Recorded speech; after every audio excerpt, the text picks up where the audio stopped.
बिस्मिल्लाहिर्रहमानिर्रहीम। अस्सलाम वालेकुम। शुरू करते हैं।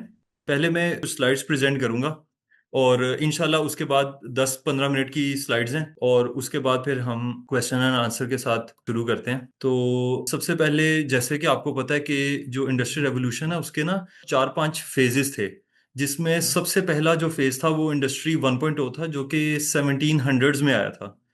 और 1700s में हुआ ये कि जो आपके इंडस्ट्रियल प्रोसेसेस थे वो स्टीम पावर पे चलना शुरू हुए और उनकी मैकेनाइजेशन हुई। मैकेनाइजेशन का मतलब ये है कि मशीन्स और टूल्स इस्तेमाल होना शुरू हो गए, जिसकी वजह से प्रोडक्टिविटी में इंक्रीज आया। उसके बाद 1800s में क्या हुआ कि इलेक्ट्रिसिटी इजाद होना शुरू हो गई और जो आइस व्हीकल हैं यानी इंटरनल कंबशन इंजन इस्तेमाल होना शुरू हो गए, स्टीम इंजन यूज होने लगे, कोल ऑयल गैस इस्तेमाल होने लग गया। लेकिन फिर आहिस्ता आहिस्ता इलेक्ट्रिफिकेशन शुरू हुई, तो उसकी वजह से साथ जो है वो उसकी एम्बेडेड की फील्ड और ट्रांजिस्टर्स और कंप्यूटेशन जब बढ़नी शुरू हुई तो पीएलसीज आ गए और ऑटोमेशन का थोड़ा काम शुरू हो गया। लेकिन इंडस्ट्री 3.0 तक भी 60-70% जो है वो लेबर और वर्कर्स की जरूरत रही, ह्यूमन इंटरवेंशन की जरूरत रही, लेकिन 30-40% काम मशीन्स के थ्रू होता था। अगर किसी हद तक देखा जाए तो पाकिस्तान की मैं समझता हूँ कि 50-60% जो इंडस्ट्री है वो भी इंडस्ट्री 3.0 तक पहुंच रही है।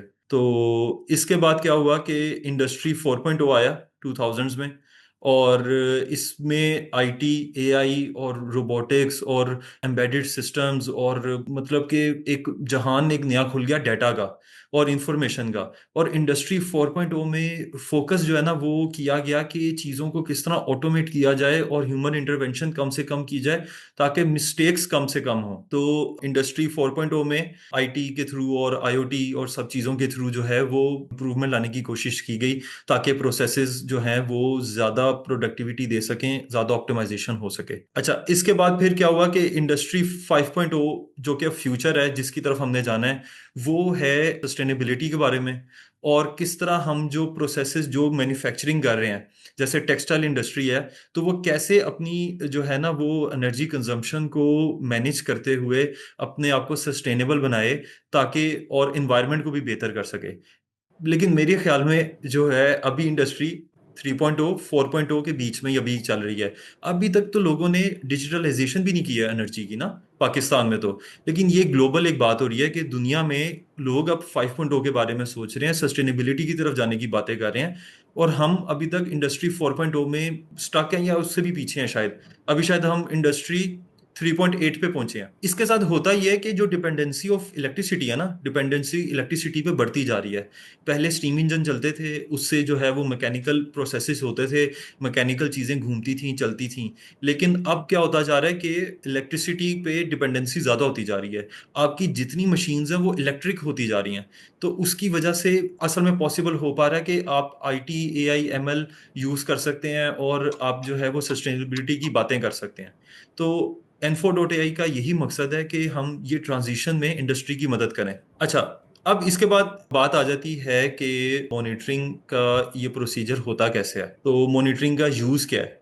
तो अगर आप इसमें ये देखें तो जो एक इंडस्ट्री है और उसका ये होता है कि उसकी जो एनर्जी की कॉस्ट है ना वो बढ़ती जाती है, वो यहाँ ऊपर आती है। फिर उनको याद आता है कि हमने जो है वो इलेक्ट्रिसिटी कंजम्पशन को कम करना है। तो उसमें ये होता था कि अभी होता है, ये होता जा रहा है, लेकिन इसको हमने जिस पैटर्न को हमने चेंज करना है, वो गलत पैटर्न क्या है कि जब आपकी एनर्जी कंजम्पशन बढ़ती है तब याद आता है कि हमने अब इसको बेहतर करना है, अपनी कॉस्ट को कम लेकर आना है। तो जब उस कॉस्ट को आप कम लेकर आते हैं, उसको नीचे लेकर आते हैं, तो फिर क्या होता है कि वो आप कहते हैं यार चीज़ें अंडर कंट्रोल हो गई हैं, एनर्जी कॉस्ट कम आ गई है, तो अब इसमें मजीद सोचने की जरूरत नहीं है, तो अब मैं वापस चलता हूँ अपने काम पे। तो उसके बाद क्या होता है, दोबारा कॉस्ट बढ़ने लग जाती हैं, दोबारा से इनएफिशिएंसीज आनी शुरू हो जाती हैं, मशीन्स मेंटेनेंस में जाना शुरू हो जाती हैं और ब्रेकर्स खराब होना शुरू हो जाते हैं, ब्रेकर्स ओवर रेटिंग के लगना शुरू हो जाते हैं। और जब आप इसको एक्टिवली नहीं देखते इन मसाइल को, तो फिर क्या होने लग जाता है, फॉल्ट्स आना शुरू हो जाते हैं और नुकसान होना शुरू हो जाते हैं दोबारा से। आपको क्या चाहिए कि एक्टिवली आप इस प्रोसेस को पूरे को देखें। आपको चाहिए कि ये प्रोसेस इसको इसको एक वन टाइम ना समझें, वरना ये ऊपर नीचे चलता रहेगा। ये आप ये पहाड़ियों पे ऊपर नीचे जाते रहेंगे, कॉस्ट बढ़ेगी फिर नीचे लाएंगे, फिर ऊपर जाएगी फिर नीचे लाएंगे। इसके बजाय ये कॉन्टिन्यूस प्रोसेस लेके चलना है, और ये कॉन्टिन्यूस प्रोसेस आपको करने की जरूरत नहीं है। ये प्रोसेस जो है वो आपकी एनर्जी टीम को करने की जरूरत है। अब मसला ये है कि एनर्जी टीम्स ही नहीं है यहाँ पर इंडस्ट्रीज के पास। बड़ी इंडस्ट्रीज के पास है, पैकेजेस में कॉन्फ्रेंस होती है, पैकेजेस इतना बड़ा सेटअप है, वो अपने हर डिपार्टमेंट को लेकर आता है और एनर्जी पे पूरी कॉन्फ्रेंस इंटरनली वो करते हैं और उस पर डिसीजन लेते हैं और उस पर बातें करते हैं और डिस्कस करते हैं कि किस तरह एनर्जी बचा रहे हैं, किस तरह एनर्जी की कंजम्पशन को ऑप्टिमाइज कर रहे हैं, किस तरह हम जो है ना वो प्रोडक्टिविटी को बढ़ा रहे हैं, एनर्जी कंजम्पशन को कांस्टेंट रखते हुए या कम करते हुए। लेकिन जो छोटे सेटअप्स हैं, जो एसएमईज हैं, उनके पास ये चीजें नहीं होती। ये जो एक गैप है ना एनर्जी की डिजिटलाइजेशन और उसके बाद उसको एक्टिवली देखने का, ये गैप फिल करने का हमारा मकसद है। अच्छा, अब कुछ मैं एग्जांपल्स आपको बताना चाह रहा हूँ जो कि मेरी फेवरेट जो मुझे लगती हैं एग्जांपल्स।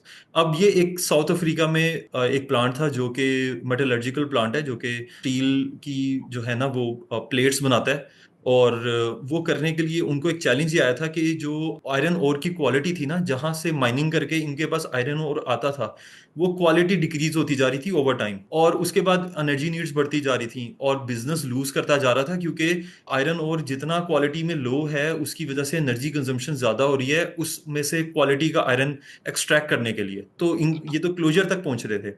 तो इन्होंने फिर एक इन्वेस्टमेंट की एनर्जी मॉनिटरिंग सिस्टम पे, सिर्फ 12 पॉइंट्स पे $50,000 की। और इन्होंने क्या किया फिर एक्शन क्या लिए, सिर्फ एनर्जी मॉनिटरिंग सिस्टम इंस्टॉल करना नहीं मकसद होता, एनर्जी मैनेजमेंट टीम बनाई और बिहेवियरल चेंज किए और डायरेक्ट कंट्रीब्यूशन जो है ना एम्प्लॉयज की तरफ से आई कि उन्होंने देखा कि यार ये फलानी जो मशीन है ये सही तरह आयरन ओर को किसी प्रोसेस को ना सब ऑप्टिमल लेके चल रही है, तो इसको ऑप्टिमाइज करने की जरूरत है। जब एनर्जी मॉनिटरिंग सिस्टम लगा ना तो वो एक विजुअलाइजेशन आ गई, एक क्लियर पिक्चर मिल गई कि कहाँ पर मसाइल आ रहे हैं। तो उसकी वजह से इनको क्या फायदा हुआ, इन्होंने $9 बिलियन एनुअली बचाने शुरू कर दिए। ये छोटी सी इन्वेस्टमेंट करके और उसके बाद बिहेवियरल चेंज करके और मशीनें आइडेंटिफाई करके कौन सी मसाइल कर रही हैं क्या कर रही हैं, इन्होंने इतने पैसे बचाने शुरू कर दिए। इसके बाद अगर आप ये एक पेट्रोकेमिकल कंपनी की एग्जांपल देखें, एनर्जी प्राइसेस बढ़ी थी, इन्होंने एनर्जी मॉनिटरिंग सिस्टम पे इन्वेस्ट किया और उसकी वजह से फिर एक क्रॉस फंक्शनल एनर्जी टीम बनाई और रिसोर्स की शेयरिंग शुरू की। एक डिपार्टमेंट है उसके पास एक रिसोर्सेज हैं, लेकिन दूसरा डिपार्टमेंट दोबारा से रिसोर्सेज लेकर आ रहा है, यानी कि वो मशीन्स वो यूज कर रही है, वहीं पर लेके जाके आप अपना प्रोसेस कर सकते हो, आपस में मिलके सिनर्जीज बनाई जो कि एनर्जी मॉनिटरिंग सिस्टम ने बताया। तो उसकी वजह से एनुअली इन्होंने मिलियंस बचाना शुरू कर दिए। अच्छा, अब ये जो दो एग्जांपल्स हैं इससे हमें सीखने को क्या मिलता है, इससे सीखने को ये बात मिलती है कि हमें ना सर्वेलेंस की जरूरत है। जैसे वीडियो सर्वेलेंस, आपने अपनी फैक्ट्रीज में वीडियो सर्वेलेंस की होगी, आपने कैमरेस लगाए हुए हैं सारी तरफ, आपने अपने गोदाम्स में मशीनों पे जहां जहां वर्कर्स जाते हैं वहां वहां पे कैमरास लगा के आपने ध्यान रखा हुआ है कि यार कहीं पर कोई मिसहैप ना हो जाए, कोई चीज खराब ना हो जाए, गोदाम पे नजर रखने के लिए सब जगह पे ना आपने वीडियो सर्वेलेंस की हुई है। इसी तरह एनर्जी सर्वेलेंस है। एनर्जी सर्वेलेंस और वीडियो सर्वेलेंस में ज्यादा फर्क नहीं है। दोनों में आपको लोड की विजिबिलिटी मिलती है, उसमें फिजिकल विजिबिलिटी है, उसमें लोड की विजिबिलिटी है। दोनों सूरतों में आपको कोई इंसिडेंट हो जाए तो एविडेंस मिलता है। अगर कहीं पर कोई वर्कर एनर्जी कंजम्पशन ज्यादा कर रहा है ओवरलोडिंग की वजह से, मशीन को ओवरलोड कर रहा है, अब कैसे पता लगेगा कि वो मशीन को ओवरलोड कर रहा है, कैमरे में तो नहीं आएगा कि वो ये मशीन ओवरलोड हो रही है। ठीक है, उसके लिए आपको एनर्जी सर्वेलेंस चाहिए होगी। दोनों जगह पे अलर्ट्स नोटिफिकेशंस आते हैं, दोनों जगह पे मशीन्स की जो है वो इक्विपमेंट और उसकी मैनेजमेंट करनी पड़ती है, और दोनों जगह पे जो है वो डिटेरेंस मिलती है। डिटेरेंस क्या है, आपके पास एनर्जी मॉनिटरिंग लगा होगा ना, तो वर्कर्स को भी पता होगा कि यार मेरी ये रिकॉर्डिंग हो रही है कि मैं ये मशीन को ओवरलोड कर रहा हूँ। एक दो दफा उसको पता लगेगा ना कि ये मशीन ओवरलोड मैं करता हूँ, तो पता लगता है मैनेजर को, या जो ऊपर मैनेजर है या मेंटेनेंस के लोगों को पता लगता है कि यार मैं मशीन को मिस यूज कर रहा हूँ, तो वो नहीं करेगा दोबारा। और उसके बाद दोनों में हार्डवेयर इंस्टॉलेशन है और एक्टिव इन्वॉल्वमेंट चाहिए मैनेजमेंट की, और स्पेशलाइज्ड पर्सनल चाहिए इसको ऑपरेट करने के लिए। दोनों को सेम ये चीजें इनकी ना दोनों की। तो मॉनिटरिंग असल में क्या है, कॉन्शियस कंजम्पशन है। तो जो कैल्विन है जिसके नाम पे टेम्परेचर स्केल है, तो वो लॉर्ड कैल्विन ने बात की थी कि आप उस चीज को इंप्रूव ही नहीं कर सकते जिसको मैयर नहीं कर रहे। You can't improve what you don't measure. तो मैयर करना बहुत जरूरी है। जैसे ये गाड़ी में आपको पता लगता है कि आपकी क्या एवरेज जा रही है। अगर आप कोई दूसरी छोटी गाड़ी की बात करें उसमें ये नहीं आ रहा होता कि आपके पेट्रोल की क्या एवरेज आ रही है, कई लोग मैन्युअली कैलकुलेट कर रहे होते हैं कि यार मेरी गाड़ी सही परफॉर्मेंस दे रही है कि नहीं दे रही। आपको ये एवरेज देख के पता लग जाता है कि यार गाड़ी का ना कोई मसला है, ऑयल चेंज होने वाला है, कुछ ना है, जिसकी वजह से ये 16 किलोमीटर नहीं कर रही, ये 12 किलोमीटर पर लीटर कर रही है। या मेरा जो ड्राइवर है वो गाड़ी जो है ना सही तरीके से नहीं चला रहा, इसकी तो एवरेज ही खराब है। वही गाड़ी मैं चलाता हूँ तो 16 की एवरेज आती है, वो ड्राइवर गाड़ी चलाता है वो 12 या 11 की एवरेज पे चला रहा है, लेकिन ये मॉनिटरिंग नहीं होगी तो कैसे पता लगेगा? अब इसमें थोड़ी सी मैं आपको एग्जांपल्स बताता हूँ मेरे पास, क्योंकि टाइम थोड़ा है तो थोड़ा सा मैं इसको जल्दी लेके चलता हूँ। कि अगर आप एक आइडियल पैटर्न है और एक एक्चुअल पैटर्न है, तो आप एक्चुअल पैटर्न देखें वो आइडियल से कितना बाहर जा रहा है। अगर बेंचमार्किंग की होगी ना, मशीन्स की बेंचमार्किंग होगी, तो मोटर्स की तो बेंचमार्किंग बहुत ही आसान है। तो आपको पता चल जाएगा कि आइडियल और एक्चुअल में कितना फर्क है। कि 11 किलोवाट इसको आइडियली इतना होना चाहिए था, लेकिन एक्चुअल में इतना है, तो मैं कितनी मेरी मशीन्स एक्स्ट्रा कंज्यूम कर रही हैं।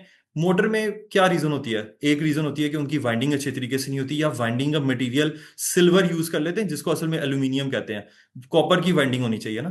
तो इस तरह की चीजों की वजह से इनएफिशिएंसीज आती जाती हैं, जिसकी वजह से एनर्जी बिल बढ़ता रहता है, जो कि हर महीने आना है। इसके बाद ओल्ड मोटर को न्यू से रिप्लेस करने की एक आप पूरी कॉस्ट बेनिफिट एनालिसिस कर सकते हैं, अगर ये एनर्जी मॉनिटरिंग सिस्टम हो।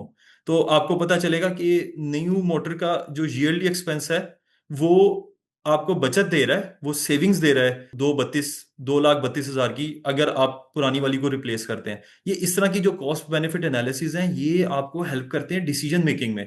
अभी कंफ्यूज है बंदा कि यार ये मेरे पास 500 मोटर्स हैं, मैं चेंज करवाऊं इनको या इनको रिपेयर करवाऊं कि क्या करूं? तो अगर आपके पास एनर्जी मॉनिटरिंग होगी, उनका एनर्जी प्रोफाइल होगी, तो आप बेहतर तरीके से बता सकते हैं कि इनको रिप्लेस करना चाहिए या इनको हमें मेंटेनेंस में लेके जाना चाहिए, इनको रिपेयर करना चाहिए। रिपेयर और रिप्लेस में कॉस्ट का बहुत फर्क पड़ जाता है। थोड़ा सा Info.ai की कंपनी प्रोफाइल मैं इधर बताना चाहूंगा कि हमारा जो एक विजन है ना वो है कि हमने पाकिस्तान की इंडस्ट्री की मदद करनी है। पाकिस्तान की इंडस्ट्री की और जो कमर्शियल हमारे जो बिजनेसेस हैं यानी कि उनकी मदद करना हमारा मकसद है, ताकि वो सस्टेन कर सकें। क्योंकि मेरी ओपिनियन में और एनफो की ओपिनियन में, हमारी ओपिनियन में, जो इंडस्ट्री है ना पाकिस्तान की, वही बैकबोन है पाकिस्तान की इकोनॉमी की। तो इंडस्ट्री को बचाना बहुत ज़रूरी है, इंडस्ट्री को बेहतर करना बहुत ज़रूरी है। ये हम जो सारी एफर्ट कर रहे हैं ना Info.ai में, वो सब इंडस्ट्री को बचाने के लिए हैं, इंडस्ट्री को ग्रो करवाने के लिए हैं, सस्टेनेबल बनाने के लिए, थ्राइविंग इंडस्ट्री चाहिए यार हमें ना पाकिस्तान में। तो सिर्फ हमारा विजन, मिशन, फिलॉसफी सब इसी बारे में है। तो हमारे अभी करेंटली 250+ क्लाइंट्स हैं, जो कि हमारे साथ पूरा एक जर्नी चलता है। जो वो मैंने आपको शुरू में दिखाया था, पूरा एक जर्नी चलता है, जिसके बाद जो है ना वो हम बिलियंस ऑफ रुपीस सेव कर रहे हैं उनकी मदद करते हुए। और हमारा ये एक 4 स्टेप प्रोसेस है, जिसके ऊपर आपको यूट्यूब पे वीडियोस मिल जाएंगी। ये 4 स्टेप एक्सप्लेन किए में हमने ना, कि पहले स्टेप में क्या होता है, दूसरे में, फिर तीसरे में, चौथे में, जिसके थ्रू हम ये बिजनेस में एनर्जी एफिशिएंसी लेकर आते हैं। और इसके बाद हमारा ये एनविस सॉफ्टवेयर है, जिसमें आपको मुख्तलिफ तरह की इंसाइट्स मिलती हैं और एनालिसिस मिलते हैं। आपको एनर्जी से रिलेटेड हर तरह की इंफॉर्मेशन इसमें से मिलेगी और एनालिसिस मिलेंगे। एक छोटी सी मिसाल देता हूँ कि आपको जो सोलर का इन्वर्टर है ना, वो ये तो बताता है कितनी जनरेशन हुई है, सोलर ने कितना जनरेट किया है। उसने 100 किलोवाट का लगा हुआ है तो उसने आज 400 यूनिट जनरेट किए हैं, 500 किए हैं, 600 किए हैं। लेकिन वो ये नहीं बताता कि करने कितने चाहिए थे, करने कितने चाहिए थे गिवन के वेदर कैसा है। आज अगर बादल आए हुए हैं तो सोलर की कंजम्पशन कम होनी चाहिए थी, ये नहीं बताता वो। तो हमारा सिस्टम ये भी आपको बताएगा कि इसको करने कितने चाहिए थे वेदर को देखते हुए। इसके बाद ये कुछ हमारे क्लाइंट्स हैं, मोस्टली क्लाइंट्स हमारे इंडस्ट्री के हैं, कुछ क्लाइंट्स हमारे कमर्शियल हैं जैसे बैंक्स हैं, और कुछ एक आधा स्कूल है, लेकिन ज्यादातर हमारे जो क्लाइंट्स हैं ना वो इंडस्ट्री ही है। बहुत शुक्रिया। ये लास्ट था, ये हमारा यूट्यूब चैनल है, ये काइंडली सब्सक्राइब करें। और इस पे हम ये इस तरह की अपडेट्स और चीज़ें बताते रहते हैं। और फ़ोन नंबर है, आप इस पे कांटेक्ट करें, हमारी टीम आपको जो है ना रिप्लाई करेगी। ईमेल है और वेबसाइट है। मैं चाहूँगा कि अगर आप लोगों के कुछ क्वेश्चंस हैं तो वो हम ले लें। हमारे पास कुछ टाइम है, हमारे पास कितना टाइम है? 18 मिनट है, 18 मिनट है हमारे पास। तो अगर आप लोगों के कुछ क्वेश्चंस हैं तो वो बताएं। सर मेरा एक क्वेश्चन है। हाँ जी, अस्सलाम हेलो। वालेकुम। सर आपने बताया कि आप इंडस्ट्री को ना हेल्प आउट कर रहे हैं और उनके जो बिल लॉसेस है वो उनको मतलब मैनेज कर रहे हैं, ऐसे ही है? जी जी जी जी। तो ये कैसा है, मतलब कैसा होता है, किस तरह? फॉर एग्जांपल एक इंडस्ट्री है, पेप्सी ले लेते हैं या कोका कोला ले लेते हैं, जी। तो उनको किस तरह आप ये सर्विसेज और ये इस पूरा प्रोसेस किस तरह चलेगा? उनको क्या चीज़ चाहिए होगी जिसकी वजह से उनके लॉसेस जो है ना वो कम होंगे अच्छा, सर इलेक्ट्रिसिटी के? इसमें इसमें ना हमारा 4 स्टेप एक प्रोसीजर है। मैं ना आपके साथ 1 मिनट रुक जाए, मैं दोबारा से शेयर करता हूँ स्क्रीन।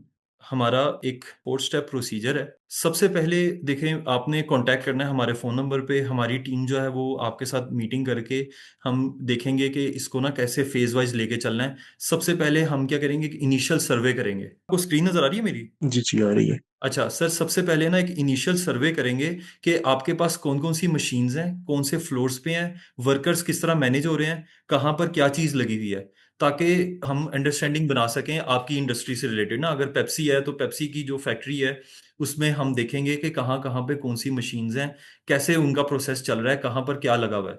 ये सब इनिशियल सर्वे में हम एक डिटेल्ड वो बनाएंगे। और जो उनका पावर सिस्टम है ना, उसकी पूरी वो देखेंगे कि कहाँ पर कौन सी वायरिंग्स जा रही हैं, कहाँ पर ब्रेकर्स जो हैं वो ओवर कैपेसिटी के लगे हुए हैं, कहाँ पर जो है वो वायर्स में स्प्लाइसिंग हुई हुई है, और कहाँ पर जो मशीन्स हैं, जो मोटर्स हैं। क्योंकि आपको आइडिया है कि 75% जो लोड है ना फैक्ट्रीज में, इंडस्ट्री, वो मोटर्स हैं। 75% लोड मोटर्स का लोड होता है। तो वो जो 75% लोड है वो मोटर्स किस तरह काम कर रही हैं, कौन सी बहुत पुरानी हो चुकी हुई हैं, कौन सी न्यू हैं, और ये सब एक तो एक हम ना इनिशियल सर्वे का एक इसमें पूरा मेन्यू है। इसका लिंक जो है ना वो अगर आप अपना नंबर इस चैट में दे देंगे ना तो हम आपको इसका लिंक भेज देंगे, जिसमें ना ये इनिशियल सर्वे एक डिटेल में पूरा एक्सप्लेन हुआ हुआ है। उसके बाद हम क्या करेंगे, आपको एक प्लान बताएंगे कि कहाँ कहाँ पे कॉन्टिन्यूस मॉनिटरिंग की जरूरत है, कहाँ कहाँ पे इंस्टॉलेशन की जरूरत है, कहाँ कहाँ पे जो है ना वो जरूरत है कि हम ना डिटेल्ड मॉनिटरिंग करें। जब वो स्मार्ट मीटर इंस्टॉलेशन स्टेप 2 में होगी तो फिर हम जो है ना वो एनविस के थ्रू डैशबोर्ड पे आपका डिटेल में वो पूरा डाटा आ रहा होगा, वो आपके साथ शेयर्ड होगा, हमारे साथ भी शेयर्ड है। तो हम उस पर फिर आपके कंप्लीट एनालिसिस, डीप एनालिसिस करके देंगे कि कौन सी मशीन को रिप्लेस करना चाहिए, कौन सी मशीन को जो है वो टाइमिंग खराब है। क्योंकि क्या होता है, वर्कर जो है उनको ओवरलोड कर रहे होते हैं मशीन्स को, मशीन्स की वाइंडिंग, जो मैं आपको मोस्टली बता रहा हूँ कल्प्रिट्स ओवर एनर्जी कंजम्पशन के क्या क्या होते हैं। ओवरलोडिंग, वाइंडिंग ठीक नहीं हुई हुई है, या मशीन अंडर रेटेड है, ये मसाइल होते हैं। पावर फैक्टर के मसाइल होते हैं, ब्रेकर्स गलत लगे हुए हैं, और कहीं ना कहीं कोई स्पार्किंग हो रही है। तो इस तरह के मसाइल सारे वो इनिशियल सर्वे और डीप एनालिसिस में पता लग जाते हैं। जिसके बाद आपको जो है ना एक कॉस्ट बेनिफिट एनालिसिस बना के देते हैं कि ये चीज़ें करेंगे तो ये कॉस्ट आएगी, ये बेनिफिट आएगा। वो फिर डिसीजन आपका है कि अगर आप जो आपको हमने इंटरवेंशंस और चीज़ें सारी जो बताई हैं, पॉइंट्स बताए हैं, अगर आप उनके ऊपर इम्प्लीमेंट करेंगे तो उसका जो भी एडवांटेज होगा वो आपको होगा। ओके, यानी कि सेंसर लगाएंगे, IoT डिवाइसेस लगाएंगे उन जी मशीन्स के ऊपर ऐसे में, जी जी जी जी। और उनको कंपेयर करेंगे आप दूसरी जो लेटेस्ट मशीन्स हैं उसके यस, लोड के जो बेंचमार्किंग करके। कंजप्शन उनके कंपेयर करेंगे। Okay, thank you. और कोई क्वेश्चन किसी का? ये जो डैशबोर्ड्स हैं सर, ये रियल टाइम में जी, इसके ऊपर डाटा हो रहा होता है या बैच में? नहीं नहीं नहीं, रियल टाइम होता है, 1 सेकंड के अंदर अपडेट होता है, सेकंड सेकंड पे अपडेट आती है। सर आप अपना नाम बताएंगे और आप कौन सी इंडस्ट्री से हैं? जी, मैं डेटा इंजीनियरिंग की इंडस्ट्री से हूँ मैं। अच्छा अच्छा। अभी आप करेंटली कहाँ पर काम कर रहे हैं? जी, मैं एक ऑर्गेनाइजेशन है, हेड ठीक हो, है। वहाँ पे अच्छा काम अच्छा कर। अच्छा। ठीक है सर, और किसी का कोई क्वेश्चन अगर हो तो? जी अस्सलाम वालेकुम सर। वालेकुम सलाम। सर मैं सभी बात कर रहा हूँ सरगोदा से। कैसे आप? ठीक है, मैं ठीक ठाक सर, आप सुनाएं। अल्लाह का करम। अच्छा सर, मैं ये बात करना चाह रहा था कि सर आपने कहा कि हम ब्रेकर्स हैवी लगा देते हैं, जी, वो कैसे इम्पेक्ट करता है ओवर कंजम्पशन में? ये ये तो सर आपने जो है ना वो दुखती रग पे हाथ रख दिया है। अभी आपने देखा है कराची में जो प्लाजो में आग लगी है, जी बिल्कुल। वो क्यों लगी हैं? वो इसी वजह से लगी हैं कि होता ये है कि जो मशीन आगे, एयर कंडीशनर है, मोटर है, वो कन्वेयर बेल्ट है, जो भी मोटर मशीन जो भी आगे लगी हुई है ना ब्रेकर के, वो उसकी ना जो है ना पावर रेटिंग, वो सपोज कर लें कि वो है 100 एम्पेयर। ठीक है। अब होता यह है कि उसमें कोई फॉल्ट आता है तो जो टेक्नीशियन है वो क्या करता है कि उधर वो ब्रेकर ट्रिप करेगा, तो वो क्या करता है ब्रेकर बड़ा लगा देता है, वो लगा देगा 300 एम्पेयर का ब्रेकर। अब जब उस मशीन में फॉल्ट आएगा या शॉर्ट सर्किटिंग होगी तो वो ब्रेकर ट्रिप ही नहीं करेगा, और आगे शॉर्ट सर्किटिंग होती जा रही है, जिसकी वजह से आगे आग लग गई है, लेकिन ब्रेकर ने ट्रिप नहीं किया क्योंकि भाईजान मेरी तो रेटिंग ही नहीं पहुंची। उसने तो 300 एम्पेयर पे जाके ब्रेकर ने ट्रिप करना है। तो ओवर, अब क्या करते हैं टेक्नीशियंस के, ओवर कैपेसिटी के, ओवर रेटिंग के ब्रेकर्स लगा देते हैं ताकि ट्रिपिंग ना हो, ताकि काम चलता रहे। लेकिन वो फिर काम बाद में फिर ऐसा रुकता है जब फॉल्ट आता है कि वो फिर चलना मुश्किल हो जाता है उस काम का। तो यही मसला यहाँ पर और में हफीज सेंटर पे पेस में आग लगी, यही ओवर कैपेसिटी के ब्रेकर्स लगा देते हैं, और गर्मियों में एसी बहुत ज़्यादा चले इन प्लाजों में, जिसकी वजह से वो ब्रेकर्स ट्रिप ही नहीं किए और तारें पिघल गई और शॉर्ट सर्किटिंग हुई और आग लगी। ये तो सर बात होगी ना कि शॉर्ट सर्किट की, और इसमें ओवर कंजम्पशन कैसे होगी इलेक्ट्रिसिटी की। मैं ये बात कर रहा हूँ कि हम तो कंजम्पशन को देख रहे हैं ना इलेक्ट्रिसिटी की, कि उसको बचा सकें। और नहीं, मैं कह रहा हूँ हम्म। इसके क्या रोल है कि हाँ, ओवर अच्छा अच्छा अच्छा, कंजम्पशन हाँ, ये इस पे भी बिल्कुल सही है, इसको भी मैं बताता हूँ। देखें, अब होता ये है कि एक मशीन है कि जिसकी रेटिंग है 100 एम्पेयर की। अब उसको 100 एम्पेयर से ज्यादा अगर वो कंज्यूम कर रहा है और ब्रेकर ट्रिप कर रहा है, इसका मतलब है ना कि मशीन में कोई फॉल्ट है, उसकी वाइंडिंग खराब हो गई है, उसका वर्कर उसको ओवरलोड कर रहा है। अब उस मसले को हल नहीं करते जो एनर्जी कंजम्पशन जिसकी वजह से ज्यादा हो रही है, ये लोग करते क्या है, ब्रेकर बड़ा लगा देते हैं। तो जो मसला जो उसकी वाइंडिंग खराब है या मशीन ओवरलोड हो रही है, उसके ऊपर जो वर्कर है उस पर ओवरलोडिंग ज्यादा लगा रहा है, उस मसले को हल नहीं करते ना। ठीक है, तो वो ब्रेकर बड़ा लगा देते हैं ताकि वो ट्रिपिंग करे ही ना। तो इस वजह से फिर प्रॉब्लम का पता ही नहीं चलता। तो जब आप मॉनिटरिंग लगाते हैं, जब आप एनर्जी मॉनिटरिंग करते हैं, तो आपको पता चलता है कि भाई ये रेटेड पावर इसकी 100 एम्पेयर थी, ये मशीन जा 120 एम्पेयर पे रही है, तो क्यों जा रही है, ये 120 एम्पेयर पे क्यों ऑपरेट कर रही है। एक तो ट्रांजिएंट करंट आता है ना, तो ट्रांजिएंट करंट की नहीं मैं बात कर रहा, मैं बात कर रहा हूँ ऑपरेटिंग करंट की। ऑपरेटिंग करंट तो 100 एम्पेयर से ऊपर नहीं जाना चाहिए ना, अगर rated power rated current 100 ampere है। तो वो जब जाता है तो वो फिर डिटेक्ट कर लेता है एनर्जी मॉनिटरिंग सिस्टम कि ये ब्रेकर्स ओवर कैपेसिटी के लगे हुए हैं, ब्रेकर्स को ट्रिप करना चाहिए था, 100 एम्पेयर से ऊपर जा रही है अगर बात, तो वो नहीं किया उन्होंने। सर, अगर किसी और का कोई क्वेश्चन नहीं है तो हम फिर ये ख़त्म करें सेशन। वालेकुम। वालेकुम सलाम। मेरे इंटरनेट का इशू था, मैं कुछ क्वेश्चंस करना चाह रहा था। जी जी, बताएं प्लीज़। सर, काइंडली अपना नाम बता दें। अली फ्रॉम सीमेंट फैक्ट्री, लेकिन ये कि मैं अभी डिस्क्लोज नहीं कर पाऊंगा आपको फैक्ट्री का, लेकिन कुछ मेरे क्वेश्चंस हैं, अगर आप उसको थोड़ा सा मुझे गाइड कर दें। जी जी जी, अली साहब बताएं।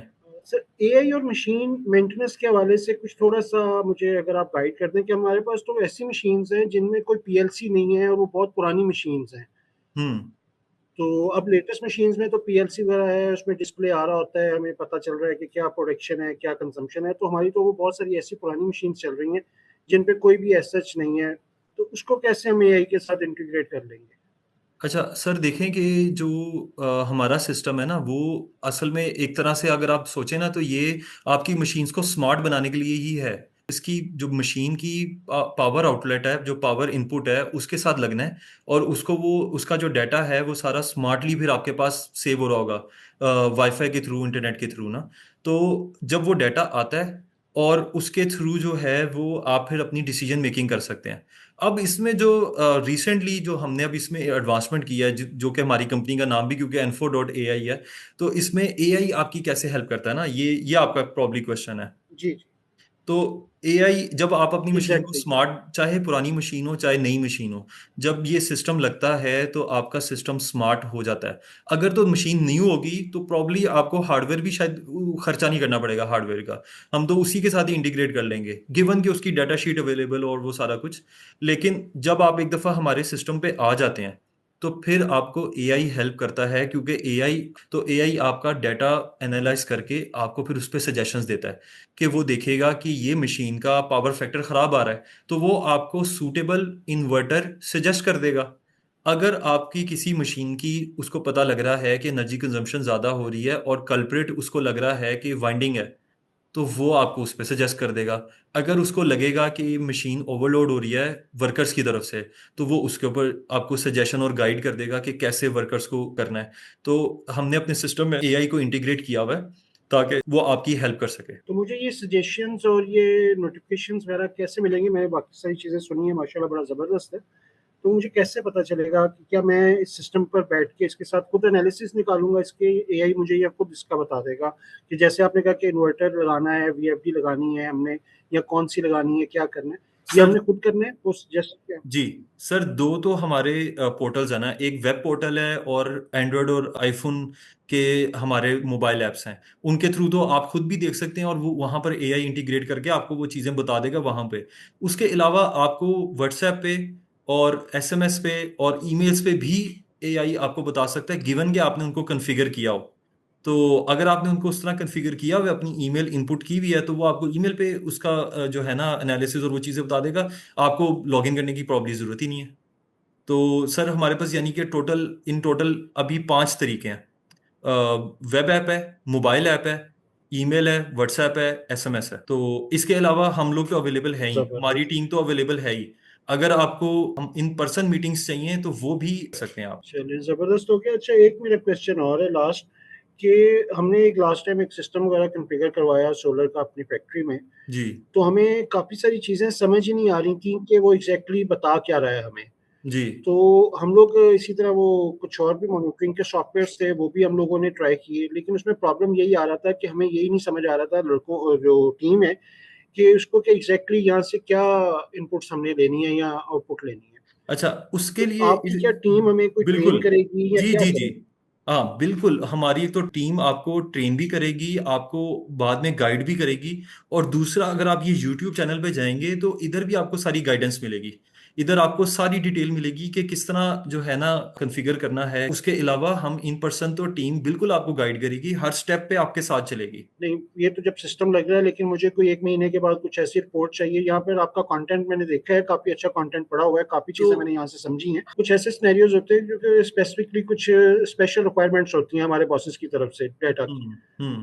तो उसके लिए मुझे कैसे आपसे मैं ये सिस्टम समझूंगा? वो यूट्यूब पर तो नहीं पड़ा होगा? सर आप हमारी टीम को कांटेक्ट करके तो उनसे जो है इस बारे में डिटेल ले सकते हैं। वो हर वक्त अवेलेबल हैं इस फ़ोन नंबर पे, ईमेल पे थ्रू जो है ना आप ये डिटेल सारी उनसे पूछ सकते हैं। वो आपको इन पर्सन मीटिंग करके आपको बताएंगे। ठीक है, आपने इस नंबर पे कॉल करनी अच्छा, है। मैं आई थिंक क्लियर नहीं कर पाया कि मैं आपके लड़के को हायर कर सकता हूँ अपनी सर्विसेज के लिए? हाँ बिल्कुल सर, वही तो आपको कह रहे हैं कि हम अवेलेबल हैं आपके साथ। आपने हायर करना है तो वो आपने कंपनी के साथ, हमारे साथ जो है वो एक कॉन्ट्रैक्ट करना है कि हमें ये रेगुलर सर्विसेज चाहिए, हमें बाई मंथली या वीकली मीटिंग्स चाहिए जिसमें हमें ये रिपोर्टिंग चाहिए। ये सब यही तो काम है। हमने आपका जो है वो एक तरह से एनर्जी टीम मतलब बननी है। एसएलए है आपका? जी मतलब सर्विस लेवल एग्रीमेंट है, जी जी बिल्कुल जी मैं जी जी समझ जी गया, जी, बिल्कुल एसएलए, ठीक हो गया। बिल्कुल। मतलब मुझे आपके एसएलए, साथ एसएलए हम बिल्कुल ठीक बिल्कुल हो गया, एसएलए करते हैं, बिल्कुल। और कई कंपनीज के साथ किया है। जो मैंने आपको लिस्ट दिखाई है इसमें से कई कंपनीज जो हैं वो हमारे साथ एसएलए में हैं, जिनके साथ हम रेगुलरली मीटिंग्स और वो चीजें करते हैं। टीम्स जो है ना वो साइंड होती हैं, हमारे ट्रेंड एनर्जी एक्सपर्ट्स जो है ना वो आपकी एनर्जी टीम का पार्ट बन जाते हैं। Okay, that's great. बस यही चीज मुझे थोड़ा सा ठीक कंसर्निंग है। थी। Done done done, thank you ठीक है, थैंक यू बहुत थैंक यू शुक्रिया। Thank you. हमारा वैसे भी टाइम कंप्लीट हो गया है, तो बहुत शुक्रिया आप सबका ज्वाइन करने का। अल्लाह हाफिज।